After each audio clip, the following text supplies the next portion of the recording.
The next speaker will be our first merchant speaker. We have Diana from Finish Line, who made it all the way from Indianapolis. Diana heads e-commerce risk management at Finish Line. She'll be speaking about how she structured the team communication and the team structure to drive revenue. And she'll share some tips and takeaways with all of us. So please join me in welcoming Diana. Thank you.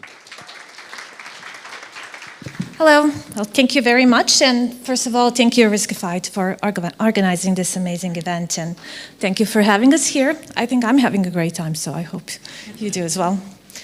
I think I heard my name so many times today. I'm almost like celebrity here, so I told them, don't give me the little headset, I'll start to sing. But what I wanted to talk today about is just a little bit more on the merchant side of operational excellence and what we have done for Finish Line and what I've done actually many times in the past to kind of organize fraud operations in a way that functions the best and that has most success. So first of all, just a little bit about Finish Line. Oops, see, I already messed it up. So just a little bit about Finish Line for those that do not know. Finish Line is US-based athletic retailer, and we have presence in about 900 InMall locations in the United States.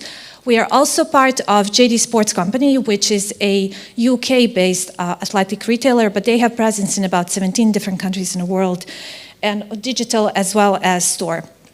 Our net revenues for 2018 were $408 million. That's just digital sales, and it's 26% of total sales for Finish Line. And that's very interesting information for me, and it's also interesting information for industry overall. But in 2017, I think our digital penetration was about 22%, which is a great growth in only 1 year. That shows how much e-commerce is growing, and it's also showing how complex this world is getting, which just makes more jobs for us and work for us. And we just expect that this is going to continue this way. So just a little bit about me, which I think is going to make sense just in a future conversation. I've been in this industry for quite some time, almost 17 years. So I started in fraud way back when. It was very simple. All of our fraud pretty much consisted of address verification, and it wasn't AVS like we have today. It was me calling the bank and verifying the address on the order. And I had this opportunity to work in different companies in this industry. So catalog companies all the way to high-end fashion, now with sneakers company. And it is interesting. Fraud is very similar, but it's also very different. They attack in a different way. They do different things. For high-end fashion, I'm not sure if anyone here is from high-end fashion, but it's very well thought through fraud. They are very patient. They investigate a lot. They invest a lot. So it's a lot harder to discover. And of course, losses are much larger. For catalog companies, those were very simple. We don't have those anymore, but still it did happen. So it is quite a unique experience. At the same time, I had an opportunity to work for the bank, and if you know anything about banks, it's kind of a slow and pretty boring job. But it's very good to understand rules and regulations on the banking side, which helps you in managing chargebacks on the merchant side. So I kind of was on the other side as well, and I think overall it was a great experience. But what I realized working for such a long time, forever, in this industry, is there was kind of an ongoing team. And I think it's a great segue into conversation. We just had earlier these questions about balancing, questions about bringing other departments into this story, is I noticed that there was lack of collaboration with fraud. So there wasn't a lack of collaboration between other groups, but fraud was kind of always an afterthought. It was always something nobody talked about unless it becomes a problem. And when it becomes a problem, it's a little bit too late. There are probably high fees, high costs, high losses. And then you are on the board, everybody wants to talk to you, everybody wants you to fix it, but you need everyone else's input in order to fix it. So I started thinking about what we can do to change this and how we can create the approach that actually incorporates everybody else in the organization to participate in this overall fraud operations. So we created a 360 approach to the fraud management where we try to include everyone else from the organization to be active part of fraud. And besides this lack of collaboration, there were so many other challenges in these legacy systems. There is lack of communication, like I said. Each department works in isolation. They do not communicate what's happening. Fraud departments are usually downstream, Any changes you make, fraud will feel it one way or the other sooner or later. But they're not usually aware of these changes. There is no transparency, and teams are not really aware that fraud even exists. And just a quick anecdote. I worked for the company 3 years, and one day I received this email. They said, we have this new vendor. It was just a long email path. And on it, there was a long conversation. They were talking about new vendor who is providing fraud services, and they were talking amongst each other, who provides fraud services for us now? And the next email says, no one. And the third email says, we don't even have fraud department. And I'm reading, it's like, hello, I'm here 3 years. But that just displays how, I was in a different building, so I don't know. I thought I'd draw attention, but I guess not. But it was really interesting. After this long conversation, someone finally remembered that I'm there, I exist, I protect their payments, and then they included me in conversation. But that is really a reality. It was. And unfortunately, it is reality today. And there's lack of communication, there are a lot of missed opportunities, there are a lot of gaps created, and that just opens more doors for fraudsters to come through.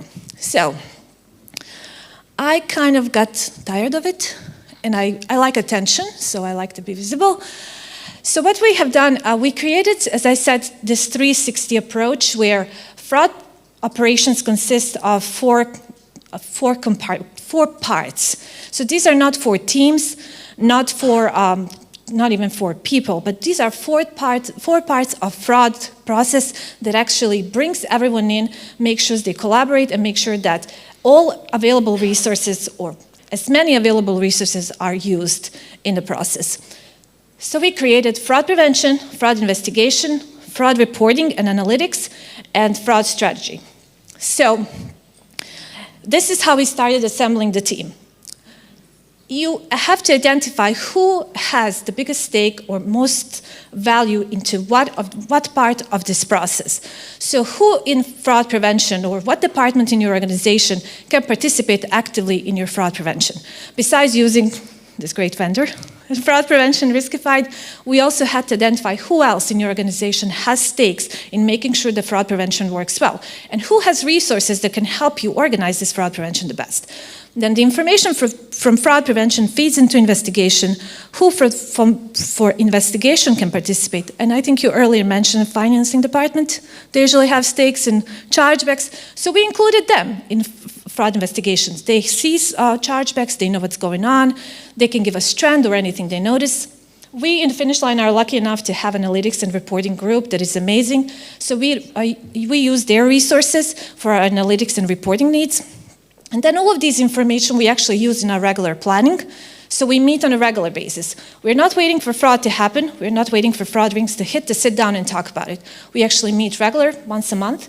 And individuals from all of these teams actually do participate in strategic planning. So we sit down, we go over what happened in the past month, what did we see, what fraud rings, what any other risk, not just payment fraud, and then we talk about how we're going to prevent this in future and what else do we expect is going to happen and how to plan for this.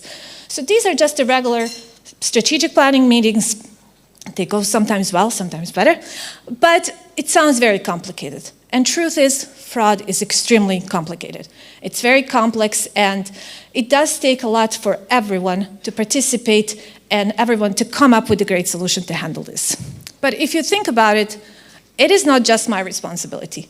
It is, but it isn't. It is responsibility of everyone in this company to make sure that this works well. So we bring all of these resources, and I don't think I mentioned in these groups for customer service, for example, is brought into fraud prevention. They're on the phones, they know what's going on, they talk to customers, it's a front end, they give us information if they notice any trends. I think we caught fraud ring once by customer service reporting to us, hey, we have this guy calling all the time. Can you see what's going on? So we identified fraud ring. It was a pretty big fraud ring, and we stopped them. So they didn't create any damage to us because we were able to handle this right away. We also have alerting systems. We also use cybersecurity, which I'm not sure, I talked to a few people, I'm not sure who collaborates with cybersecurity like really on a daily basis, but we do. We use their front-end reports, we look at them, we try to establish trend, and then we share any relevant information with Riskified if we notice that there are any trends happening. So we do this on a regular basis. But to make this whole system much more simple because it's very complex. So I wouldn't be watching and monitoring Riskified 24/7. We did actually create alerting systems. So we as a team sat down and just talked about 4 or 5 key risk indicators, and then we created baselines, averages, and we talk about escalation levels. So we created alerts anytime there is an anomaly in our performance. So I'm sure that all of you get tons of emails, tons of reports. You never look at them, or you look at them and it's too late. It's been like 5 days since something happened. And that happens to me. I probably get 10, 20 reports every day. I can't look through all of them. I could, but that would be probably my only job. So what we did, we created these alerts that only send us info and email when there are anomalies in our performance. And that's not just fraud prevention. It's anomalies in account logins. It's anomalies or failed account logins, anomalies in decline or approval rate, anomalies with gift cards balance inquiries, gift cards use. One interesting one, it's actually number of gift cards used on a single order.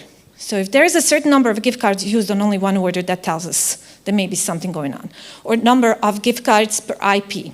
So we are just establishing several of these key risk indicators that we are looking at as we receive alerts. So that helps us kind of streamline the communication. We know who is looking at what alert, we know who is addressing what alert, and then we receive a response back as a group. So it's kind of giving us that real-time opportunity to monitor fraud and to address fraud or any type of risk that happens in e-commerce environment. And that's another great thing that I think Riskified gave us that opportunity, is that it was very easy proving or giving ROI when creating ROI when you have those type of successes. Because working as a group means we were looking at more things, we were addressing more risk, and growth was just natural. So it was very easy showing that there was a benefit from investing more, and there was a benefit of focusing more resources on our fraud prevention or risk prevention. And with that said, we completely changed our mindset. So we are not fraud prevention. And fraud prevention is usually seen as sales prevention. I'm not sure if you ever heard that, but I heard our department being referred to as sales prevention so many times, and I kind of felt bad that there is that type of reputation. So how to change that? So we changed our complete mindset. Now we are in a very comfortable position. We really don't have to worry about fraud. That opened up a whole another opportunity for us. So we changed the mindset from being fraud prevention to maximizing revenue with minimal friction and minimal risk. So we don't mention fraud prevention at all anymore. We just talk about increasing revenues and how we can do that with minimal risk. But that's because now I have finance team, I have customer service team, I have e-commerce operations team, I have cybersecurity team. So I have all of these parts of our organization actively participating in helping us manage this. So that gave us additional opportunity. We're looking at risks that otherwise were not considered at all. Everybody's kind of operating in crisis. Everybody's trying to address that payment fraud. Typically, companies tend to be over-restrictive in that case, lose a lot of revenues on declined. I think somebody mentioned declined, a lot of decline orders. So you lose a lot of revenues in that because you're constantly operating in risk, and you don't look at anything else. So we were able to focus on loyalty fraud, account takeover. I think another thing is post-fulfillment fraud. I'm not sure if anyone here does anything about post-fulfillment fraud, but it's not so much e-commerce fraud anymore, but it is risk that happens in e-commerce environment. We also started tapping into store fraud as well, which is buy online, pick up in store, or we fulfill from stores as well. So there was another aspect of fraud that we did not look at, because shipping address typically is store address, so it happens all the time. So we were able to tap into all of these risks and be more proactive about it. So we are not reactive anymore, and that's why we are able to look into account takeovers, because now we have this opportunity and think about what else is there, what else we can do to increase these revenues and we not have so much risk. And then the results, it was growth. Since we launched with Riskified, we have increased our approval rate for 7%, and I think that's a pretty significant number. It's an amazing number. And I think since shop protection, that was in July of 2017, I think we were with Select and Submit for about 8 months. We've seen an increase of about 2-3%, and then when we went with full shop protection, we've seen an increase of 7%. We also have seen a decline in chargeback rate, of course, stronger cross-department collaboration, fully automated process, and like I said, peace of mind. It gave us that ability to focus on other risks. But it wasn't very that simple. We didn't just wake up one day, launch full shop protection, and yay, we were great, 7%. I wish. But there were a lot of things happening in between, and I'm not sure if it's the next slide. Yes. So I already talked about Select and Submit shop protection, but what happened here was interesting. When we launched full shop protection, we started noticing approval rate going up, chargeback rate going down, and that's the balancing act where it happened, this balancing attempt. When we see that approval rate is going up, chargeback rate is going down, my first thought, since I monitor this daily, is we're missing something. It's too good to be true. I mean, yeah, it's great, but it's too good to be true, so we're missing something. So that's when we partnered with Riskify, then we decided to accept more risk. And I think somebody was talking about your appetite for risk. I'm kind of not known as an adventurous person, but I had a little bit more appetite there, so we decided to accept more risk, and we actually have seen great growth when we accepted that. But it was possible for us. Chargeback rate was going down, so there was more opportunity for us. But there was also something interesting that happened, and yes, we also launched JD Sports site and account takeover about a month ago, and I think we're seeing already some successes from account takeover. And there's just peace of mind knowing that there is this next level or additional layer of security that you have on your site. But I think I rushed a little bit. But what I want to talk about here is about increased performance. When we decided to increase level of risk we're accepting, there was an interesting phenomenon. We predicted that we're going to have growth of X dollar amount. It was great. It sounded good. We accepted it. We decided to move forward with it. But there was an interesting phenomenon that happened that we didn't expect, and I don't think Riskify expected this either. I think we were all kind of surprised. So I mentioned earlier the companies are usually over-restrictive. If you're not over-restrictive, you're probably getting those pink or green letters from Visa. I'm not sure what colors they are because I didn't see one. But I think you know what letters I'm talking about, telling you you're over that compliance threshold. But so they kind of do operate in crisis. They're a little bit too restrictive. There is a lot of missed opportunities. And customers that are typically restricted on those sites started coming to our site because we're accepting more risk. We kind of built this loyal customer who started coming back because otherwise they're not approved anywhere else. And we started seeing these customers continue coming back. So we built a loyalty with the customers that were continuing coming back to our site and shopping on our site. So I think what our prediction was for revenue increase for 12 months, I think we had it in less than 4. And I think for the rest of the year, we had probably 3 or 4 times more revenue, higher revenue increase than we initially predicted, which was great. But at the same time, Finish Line, and I'm not sure if anyone else has the same problem, I believe, probably do, or a situation is, we do sell the greatest and latest athletic footwear, which put us in a whole new category of risk. When we launch new product, Nike shoes, Adidas shoes, Yeezys, anything else, it drives a lot of traffic. Our traffic increases during that time, but at the same time, risk increases. Not just for fraudsters, but it also increases for bot users, for account takeovers. So it was very difficult to make sure that you manage this part as well. So again, with Riskified, because we didn't have these operation costs, there is no workforce management nightmare of staffing enough people to review manual reviews during these launches and releases.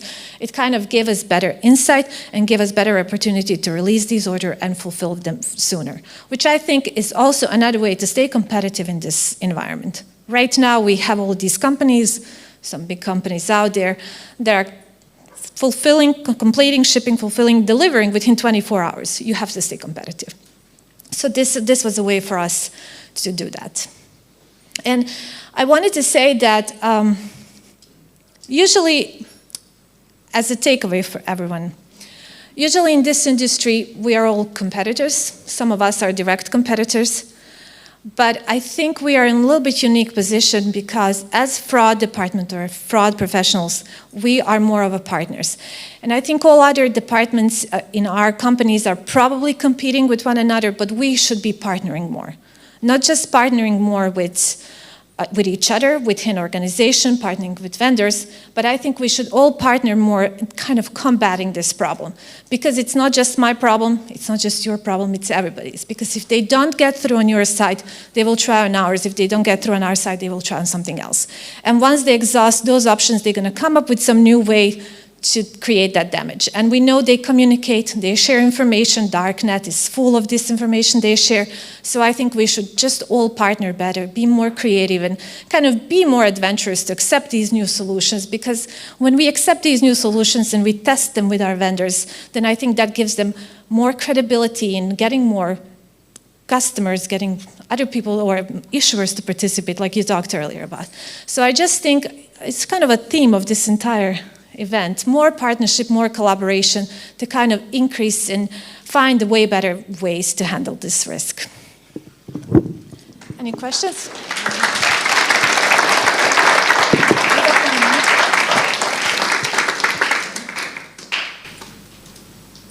have a question. Sure. So in all your experience, one of the things that I've very difficult in our industry is how to differentiate the fraud contracts with your regular, Non-fraud package to get delivered. Since you were communicating too much everybody in your company, they have to communicate with them. how did you figure out how, these aren't fraud related, right? They're not. We still get hit with fraud attacks. But they're risk. And that's why I said, Can you repeat the question? sure. He was asking how do we handle non-fraud chargebacks, any other risk that shows up in a company, but it's not fraud related. And that's why we focused on risk. We don't focus only on fraud and on payment fraud. We focus on risk overall, so we do look at those. And there are several ways. I know undelivered merchandise has been a growing problem for all companies. I talked to some of the companies, some of my colleagues in other companies. It has been a problem, but we also do monitor, and there are some internal processes that we use to handle those. We track them. But I can tell you, even though some of them here don't know, we use Riskified for those as well. They don't screen them for us, but we use their dashboard and we use the tagging option to kind of create the rate. So when somebody calls in and they say, I didn't get it, we're going to tag it as non-fraud chargeback if we issue the refund. And then if they call next time, I will see in Riskified that they already called once or twice or 5 times. And then we have additional processes in place if you start calling more than 50% of orders, more than 90% of the orders, higher the number, there are more restrictive steps you have to take in order for us to complete that. But I do agree there is a growing issue. And I think that's another field we were able to focus on because we really don't have to think about payment fraud anymore. Yes? I was wondering, you briefly mentioned representatives and chargeback disputes. How do you run that at your company? I'm sorry. Have you run chargeback representment disputes? Our chargeback representments are handled by third-party company right now, but we are actually looking at them daily and pulling up trending. We requested from this company to send it weekly trends and multiple chargebacks if they're happening on multiple cards or on the single card, multiple chargebacks. And we also have monthly order level report. But we requested these reports pretty early on from them. But you can also utilize the dashboard. You can actually, if chargebacks are tagged in a Riskified dashboard, you can just export all of that information. We do handle them externally right now just because of the operation cost. Last question anyone has? You mentioned before that you brought people from multiple departments in the organization to help create this fraud squad, if you will. Did you bring anyone from the brick and mortar side as well, or is e-commerce the brick and mortar side of the construction? Yes, we did. We do tap a little bit into brick and mortar fraud just from the undelivered risk perspective, we actually fulfill in store, so we bring some of them for these packages that are supposedly fulfilled in store, but customer report them missing. So we do leverage their data and their information a little bit, not so much because we're really not looking into it so much, and it's card not present environments, so rules and regulations to card not or card present environment are a little bit different, but we do leverage them as well. I don't give them too much option, I actually make them common. Thank you very much, and Riskify, thank you again.